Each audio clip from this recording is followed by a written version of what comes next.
নতুন নতুন বিয়ে করলে বউয়ের সাথে সবারই রোমান্স করতে একটু বেশি মন চায়। আমিও তাই করতেছিলাম। বিয়ে করছি 1 সপ্তাহ হয়েছে। গতকাল শ্বশুর বাড়িতে গেছি। 3 দিন শ্বশুর বাড়ি থাকতে হবে। গতকাল সারা রাত শালা শালিরা প্রচণ্ড বিরক্ত করেছে, ঘুমাতে দেয়নি। একটু পরপরই শালি এসে দরজায় নক করে বলে, দুলাভাই চা খাবেন, বার্গার খাবেন, এই খাবেন সেই খাবেন বলে আমার মাথাটা খারাপ করে দিয়েছিল। এদিকে শালাবাবু আমার পাশে বসে তার খতনা কাহিনী শোনাচ্ছে। কোন স্টাইলে কান্না করছে, কেমনে হাঁটা চলা করছে, কেমনে ঘুমাইছে, আর কি কি করছে একেবারে A to Z পর্যন্ত বলেছে। রাত 3:30 বাজিয়ে ফেলছে।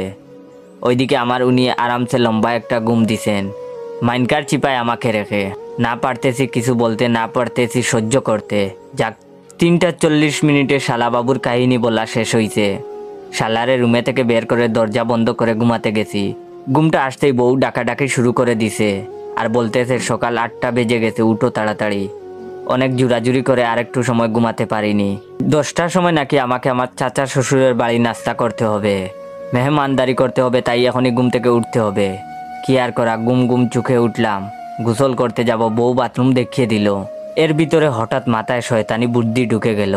ইচ্ছে করে লুঙ্গি বাইরে রেখে বাথরুমের ভিতরে ঢুকে গেছি। তারপর বউকে ডেকে বললাম, লুঙ্গিটা দাও। বউ বলে, দাঁড়াও দিচ্ছি। আমি মনের আনন্দে গোসল শেষ করে বউয়ের জন্য অপেক্ষা করতেছি কখন লুঙ্গি নিয়ে আসবে। শয়তানি বুদ্ধিটা হলো, যখন বউ লুঙ্গি নিয়ে আসবে তখন বউকে টেনে ভিতরে ঢুকিয়ে কয়েকটা কিস টিস দিমু আর কি। অনেকক্ষণ অপেক্ষা করার পর আবার বউকে ডাক দিলাম, কোথায় গেলা, লুঙ্গিটা দিয়ে যাও বলে বাথরুমের দরজা খুলে হাত বাড়িয়ে রাখছি। বউ বলে, দিচ্ছি। একটু পর বউ লুঙ্গি নিয়ে আসলো। আমার হাতে লুঙ্গি দিতেই বউয়ের মুখ না দেখে আমি বউয়ের হাত ধরে ফেলেছি। হাত ধরে টানাটানি, বউ টানে বাইরের দিকে, আমি টানি ভিতরের দিকে। পুরুষ মানুষ তো, তাই বউ টানাটানি করে পারেনি। টেনে হেসড়ে ভিতরে ঢুকিয়ে দরজা বন্ধ করতে যাব, তখন জুড়ে ও মাগো বলে চিৎকার মারছি। শ্বশুর বাড়ির সব বাথরুমের সামনে জড়ো হয়ে গেছে। আসলে কাহিনীটা কি হয়েছে এবার আমি বলি। বউ লুঙ্গি দিতে দেরি হচ্ছে বলে শাশুড়ি নিজেই লুঙ্গি দিতে চলে আসছিল। বউ মনে করে আমি এই কামটা করে ফেলেছি।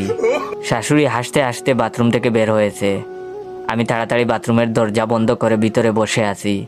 সব ঘটনা শাশুড়ি সবাইকে বলতেই হাসাহাসির প্রতিযোগিতা শুরু হয়ে গেল।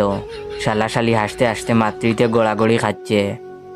এদিকে আমি বেচারা লজ্জায় আর বাথরুম থেকে বের হতে পারছি না। কি কামটা করলাম, আর কখনো এমন রোমান্স করার চিন্তাও করব না আমি। কিছুক্ষণ পর বাহির থেকে বউ ডাকতেছে, সবাই চলে গেছে, বের হয়ে আসো। আমি বাথরুম থেকে বের হয়ে লুকিয়ে লুকিয়ে রুমে ঢুকেই সেই যে দরজা বন্ধ করছি এখনো খুলি নাই। আর এই রুমে বসেই আমি এই ভিডিওটা টিকটকে আপলোড করতেছি। নতুন